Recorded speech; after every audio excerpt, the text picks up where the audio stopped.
Hello and welcome to Post, the channel where we discuss all things hockey in all teams. There are memberships, team memberships for fans.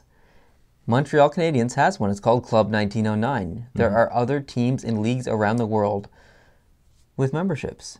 This seems a bit strange to some hockey fans because some teams in the NHL, actually the majority of teams, if not all besides Montreal, do not have fan memberships. Really? I'm not aware of another team that has a fan membership package similar to Club 1909 other than Montreal. Really? So I'm here to tell you what Club 1909 is. Not a sponsor. It's just I am a part of Club 1909. I've paid my membership and I've taken part in what it involves. I'll tell you what the perks, what I've received because of it, how I've grown to know the system, and I'll explain the system in a bit. And then you're going to tell me a little bit more about leagues around the world, teams in leagues around the world. One in particular. But, yeah, one in particular. Yeah. Mm-hmm. So let's talk some hockey first. Club 1909, sure. It's a club, it's a membership club for fans who are fans of the Montreal Canadiens. You pay a yearly fee, which is, not a yearly fee, you pay a fee one time, which is $29.99, I think, or that's what it was when I paid it 3 years ago. You get a card. In the card is a piece of fused, or there's a piece of jersey fused into the card. I'm not exactly sure what that's from. It's a game-worn jersey. Yeah, I think it says if I log onto my account. But you get a card, and you use, it comes with a number, and you can log into your account on club1909.com. And as a Canadiens fan, you can do certain things to earn points. So every single day, there'll be a code on Twitter, Instagram, and Facebook. You take those codes, you go to Club 1909, you enter the code, you get points. I think it's 10 points for every code, so 30 points for those 3 social media accounts. The more points you get, the more stuff you can buy. So you use your points to redeem products or merchandise or even game tickets. And you can pay, I think, $30 at the beginning of the year, and you get 3 times the points. So you can enter the social media code and get 30 points per platform. So 30 points for Facebook, 30 points for Instagram. So there are ways you can increase your ability to gain more points, and you need that if you want to go to games, because some of the games, I think you can redeem a free ticket to a game for 20,000 points or something like that. It takes a long time to build up the points, and each August your points reset. So you can't carry over your points from last year. Okay. So, and there's a marketplace where you can buy stuff and it lists the stock and everything, so you know how many ones are left. You might want something and you might not have enough points, and a month later you get enough points and you go to buy it and it's not there because someone already bought it. So you kind of have to wait, and new things are added all the time, so you have to kind of watch it. And there are other ways to get points as well, not just through social media. If you're watching, or if you're listening to a game on the radio, we'll have a radio code. You can use that code, get some points. Same with TV, they'll have a TV code. And you can go on. If you go to a game. And if you go to the game, yeah, there's an arena. There's an RFID tag in that card. You just boop. Exactly. And there's on the website, it's just Canadiens.com or whatever. There's actually little games you can play, and you can make predictions like who's going to score the first goal and stuff. And you get so many points based on how well your predictions do. So there's a lot of ways to get points. It's really interactive with the fan. It's a great idea, and it connects Montreal Canadiens fans really around the world. And they've done a tremendous job of it. And I haven't seen anything like this from any other teams. I'm sure there probably is, just not as extensive as this.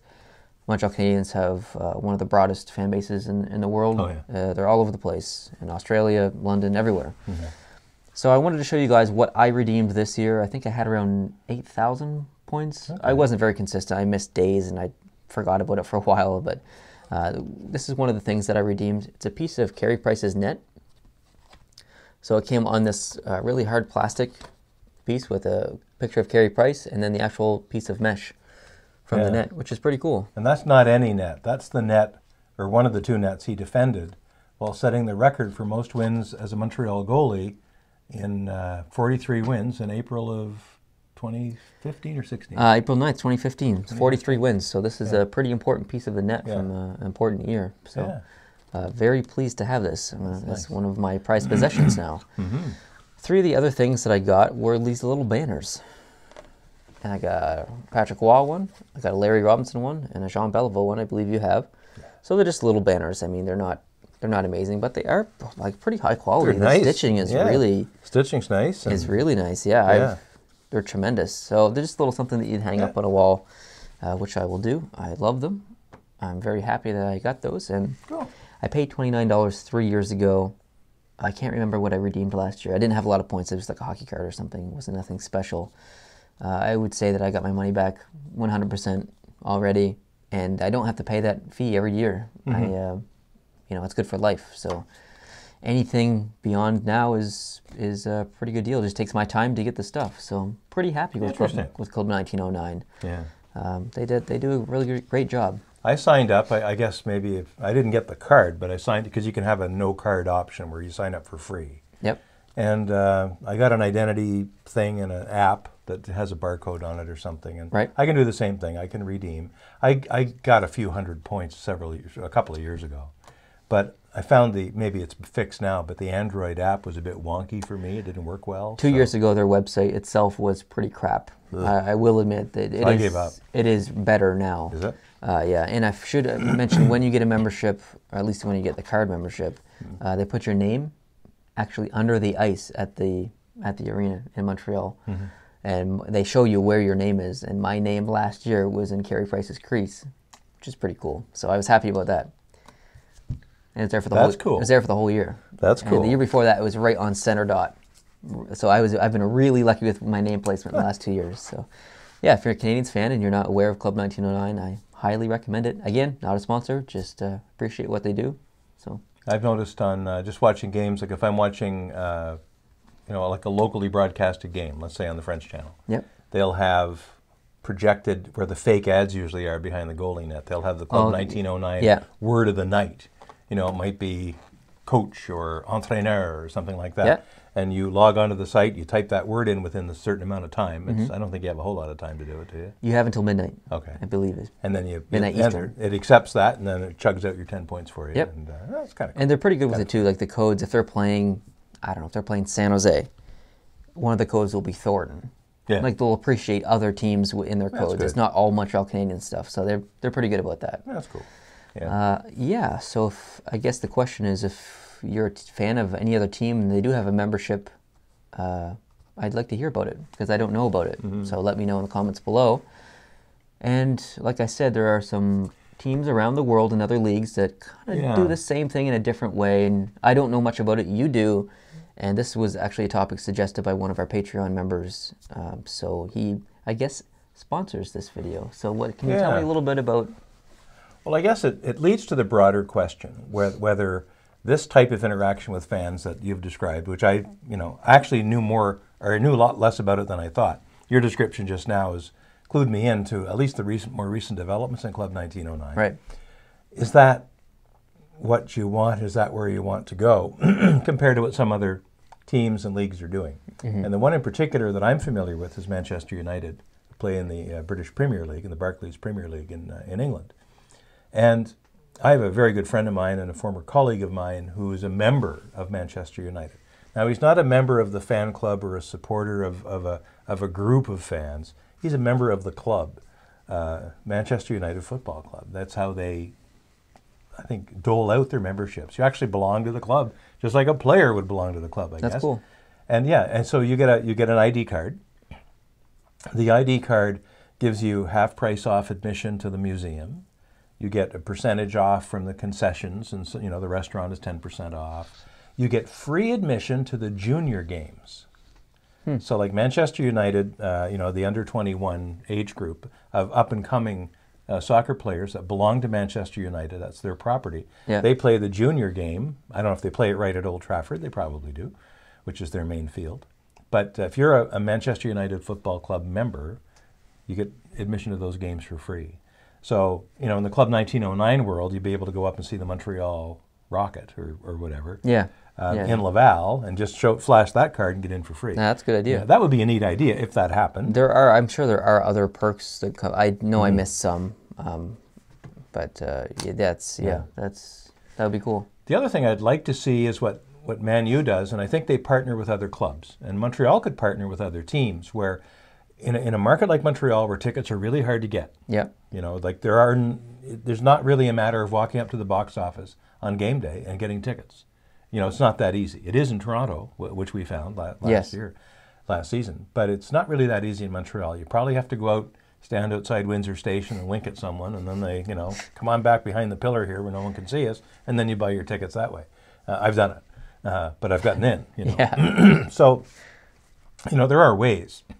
But what Manchester United does, and I think the other soccer clubs do, they have arrangements where they save places in their stadiums for the fans of the other team. And so if you're a member of the Manchester United Football Club with your card, you have access to some of those visiting seats. Okay. If you follow your team to Liverpool or you follow them to Everton. Oh, I see. You know, so you can actually get in with the fan, with your own crowd in the special fan, you know, cordoned off area in other places. You see a lot of the segregation like that in hockey teams in Europe. In Europe, yeah. I think it was maybe Norway or something. Yeah, and a few countries. They had sectioned just for the opposing fans. And it may be a security issue too, because totally people get rowdy. Totally. And soccer, I mean, it's, particularly soccer in England, and just, you know, just generally, soccer fans are very, very rowdy. Very passionate. You folks. mix them all up in the crowd, and I mean, fights break out. People get, you know, I mean, they get shanked. I mean, God knows what happens. Plus, everyone's drinking, and that's right. And in hockey, you know, and I think that's different about hockey. Like, you can have your banter, you know, with your people. Like, your Pittsburgh fan and your Philly fan probably, you know, have lots they can talk about, and, you know, and dissing the other fan. But they're going to be sitting side by side. Yeah. They're going to be hanging around. They're going to be, you know, singing the anthem together and buying each other a beer. And, you know, I think hockey has a different culture because of that. I think so too. And I think it's great. You know, you see, you know, boyfriend, girlfriend, she's got a Leafs jersey and he's got a Habs jersey, you know, and, you know, one of them's going home happy that night, you know. But it's, I think in Europe where you have the segregated fans, maybe it's more important to control the access. Mm-hmm. And so this is probably a security issue as well. You can be kicked out of the Manchester United Football Club if you engage in, you know, slurs and you know, if you wear something too objectionable. So they hold you accountable. They do hold you accountable. Good. They have membership meetings. They have votes. They vote on things. They you know, they make decisions for the whole group. It's an annual cost. When I checked a while ago, it was £32 sterling for a normal, you know, adult person. Per year? Per year, yeah. So that's probably $50 Canadian, give or take. Don't you get a package? Oh, yeah. Yeah, you get a package. You get, well, first off, you get a membership card. You get other swag. You know, it's a scarf or it's a pair lanyard of socks or something, yeah. Yeah, you know, and so you get some stuff as part of your Manchester United football membership. Like I said, the card also affords you privileges and benefits within the group. And if you're overseas, you know, there's a Hong Kong chapter. Well, that card is your admission into the Hong Kong chapter or the Toronto chapter or the, you know, Houston chapter of the Manchester United football family. So not really unlike this, but I think it's more partnering with the rest of the league. Yeah. And, you know, what about if Toronto and Montreal got together and said, look, you know, ACC or Scotiabank, whatever, next year, set aside 500 seats for our fans, and we'll set aside 500 seats for your fans, and then we'll use our own fan affiliations to try to, you know, put our fans into those sections. Yeah, because you know there's Montreal Canadiens fans in Toronto when the Habs go in town. You know there's Leafs fans in Montreal when the Leafs go to Montreal. So. And they managed to find their way into the arena, you know, but they're doing it probably just buying scalper tickets or going on StubHub or something. Totally. And buying, you know, pairs of tickets or single tickets. So they're all scattered around, and there's nothing wrong with that. But if the teams could allocate, you know, specific seating for their fans so they could generate cheers and that kind of thing, I think that'd be a lot of fun. So I think it leads, you know, a sports fan generally to the question of, is your team, the team you like or the team in your hometown, in your view, doing enough to involve you as a fan? Like I've just explained what Club 1909 is. If you're a Dallas Stars fan, what's your team doing? Are they doing anything like Club 1909? And the important question is, would you like them to do something like Club 1909? If you do, send them this video on Twitter. Say, hey, look what Montreal Canadiens are doing in Club 1909. These guys are talking about it. Maybe this is something you should consider because we want it. So tweet your teams and let them know, because this is important stuff. It's an extra way for people to interact with their teams. It's a brilliant idea. It is. And I don't know what it's like in places like Florida or Arizona where they're having probably more trouble selling out. Yes. But I get the impression when I go into the Bell Center or the ACC that I'm lucky to be there. It's almost like they're doing me a favor by letting me watch the game. Yeah, it's kind of like you're being part of a family that you're not necessarily supposed to be a part of, but you just... Yeah, like somehow I'm embedded to this great club. Yeah. But, you know, I don't know if the NHL has the same desire league-wide to have that attachment with fans. Right. So. I know a lot of teams could pull it off. Montreal does pull it off. Toronto could pull it off. Pittsburgh could pull it off. Chicago could pull it off. The list goes on. Like you mentioned, teams like Florida or Arizona may not be able to, but even those teams, they have hundreds of thousands, millions of fans. It can work. And maybe just a little bit smaller, than maybe just a few perks, could be anything. I would like to see every single team in the NHL have some kind of fan club membership like this. I think it's a great way for the fan to interact with the teams, a great way to interact with the rest of the fans, and it just gives you another reason to love your team. It creates that little bit of relationship there. So let us know down in the comments below what you think of what Montreal's done with Club 1909. Let us know what your team is doing or maybe not doing, and what would you like them to do. Really, really, really want to know. Are you a fan of any other teams in leagues like the NFL, MLB, NBA? Are those teams in those leagues doing anything? It would be curious to know, because I have not done much research outside the NHL on these clubs. So that's kind of what I'm going to rely on you guys for, and that's kind of the point, is to bring a question to the community, which is you guys, and discuss it in the comments. And I read all the comments, so feel free to leave one. Any closing remarks? Not really. My first affiliation with any team was with the Montreal Expos when I was 9 or 10 years old, and they had a Young Expos fan club, and you got a membership card. You could flash that card when you're buying your tickets, and you got 50-cent tickets to the bleachers. It cost 50 cents. I could go to a ball game back in the day with $1. That dollar covered a hot dog, the seat, and the bus ride each way. Wow. For $1. That's impressive. 10 cents each way in the bus. That leaves me 80 cents. 50 cents for the ticket, and 40 cents usually get you a hot dog back then. Oh, there you go. Tell you, we know how to live on the cheap. All right, thank you guys very much for watching. We appreciate it. If you like this video, hit the like button. If you're new to the Post to Post channel, hope you can hit the subscribe button. We make videos on a daily basis. So subscribe and check out the videos to come in the future, and we will catch you in the next one. Adios.